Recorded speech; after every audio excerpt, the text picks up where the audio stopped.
Hey everyone, Reaper here again with another video. This time I'm doing underrated or undervalued. It's doesn't matter. They could be used interchangeably, those terms, or some books are just more underrated than undervalued. But it is part 2 of my series. So let us get started. Now this is just my opinion. You know, some of you may feel that some of these books I'm going to show, they're not underrated or undervalued. That's fine. But it's just the way I see things. And I'll try to shed light on some of that. Creepy number 1. I think it's underrated. I don't think it should be overrated. Classic Jack Davis cover. I think it's a pretty cool magazine, and I think it's an awesome cover. And I don't think sometimes, we hear creepy every now and then. You know, I think everyone in the comic book who has some familiarity with comic book collecting knows what creepy is, or have heard of it at least. But I don't think it's, talked about as much as some other magazines like Vampirella or Vampirella, whatever way you pronounce it, and others. So I think Creepy number 1, makes the list, right?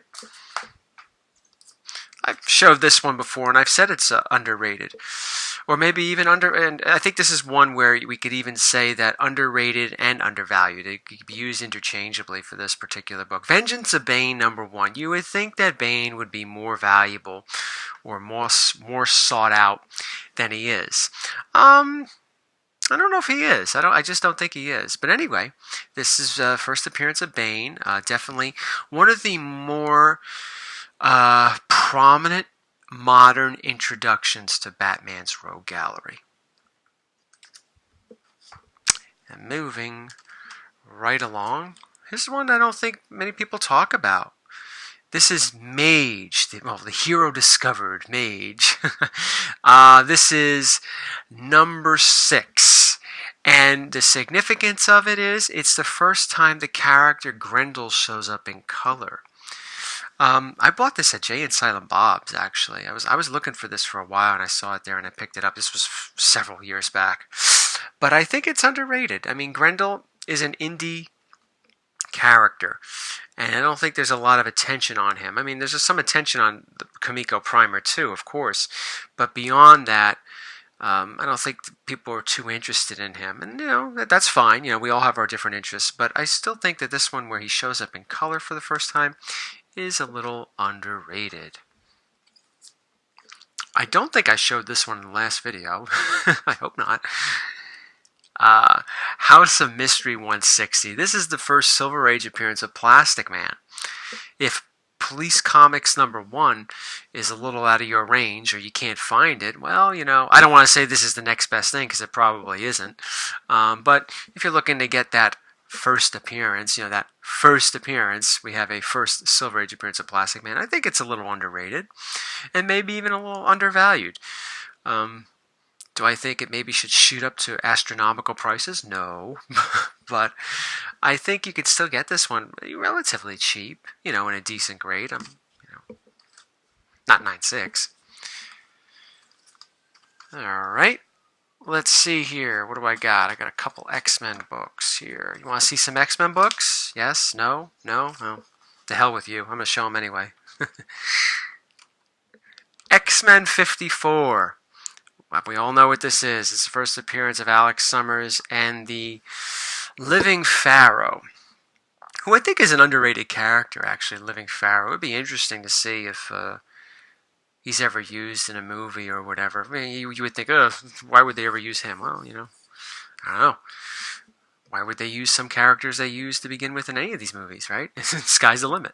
But I'm not making a prediction or anything like that. I'm just saying that this book, I think, is a little underrated sometimes. You would think that this book would be more expensive, and it's just not.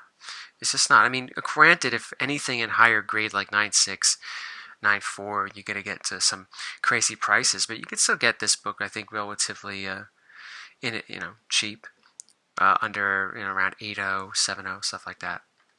I know this is turning into an Affordable Keys video, right? Now, don't worry, I have another 3 of those coming. And continuing on with Havok, I love this cover. It's the first time he shows up. Alex Summers shows up as Havok, and this is not the one where the Living Pharaoh becomes a living monolith. I think that's another issue. No, it's not this issue. So I'll avoid making that mistake. But anyway, it is the first time Alex Summers is known as Havok. It's a cool cover. You know, I remember when I first started collecting and I took a look at this cover and I was like, wow, that cover came out in the 1960s. It seems it's a little too good for 1960s because I wasn't really that impressed with a lot of the early X-Men covers. And I know that's probably shameful to say because of Jack Kirby and all that stuff, but I just wasn't back then, you know. Hey, I was used to Todd McFarlane and all that stuff. Wasn't used to Jack Kirby, but I still think, you know, this is a great cover. Great cover. It's Neil Adams' cover, I believe.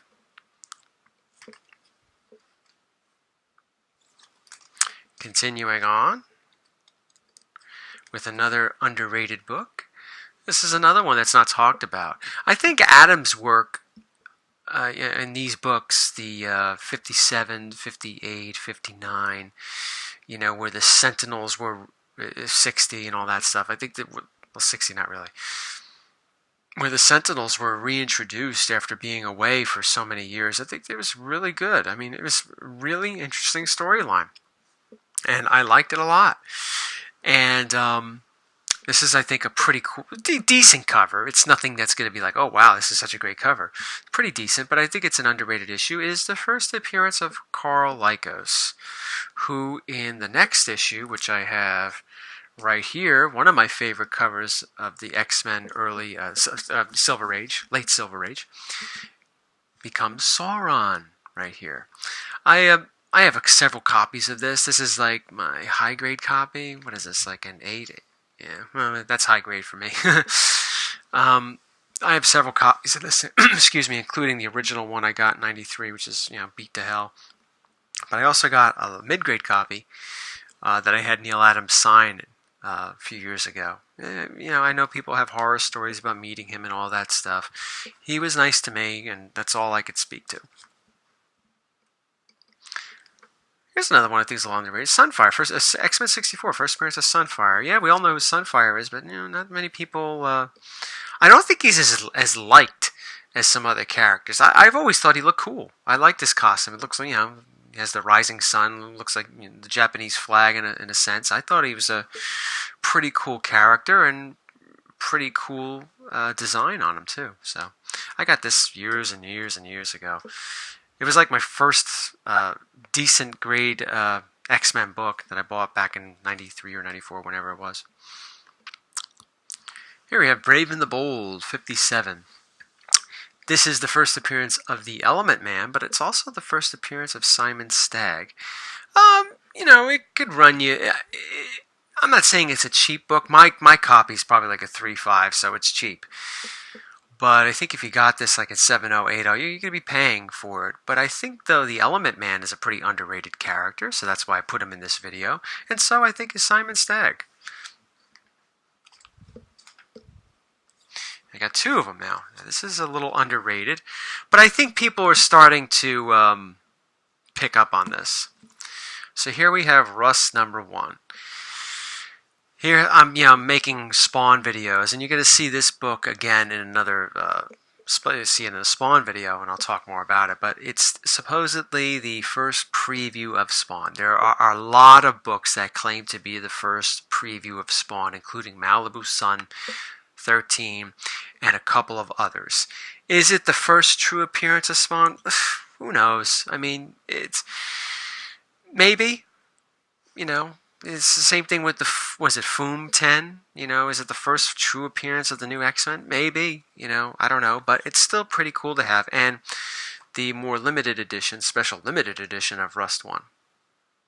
So I like this one better. I like the color scheme on it a little bit more than the other one I showed. Okay, we're getting it down to it. A couple more, a few more than a few.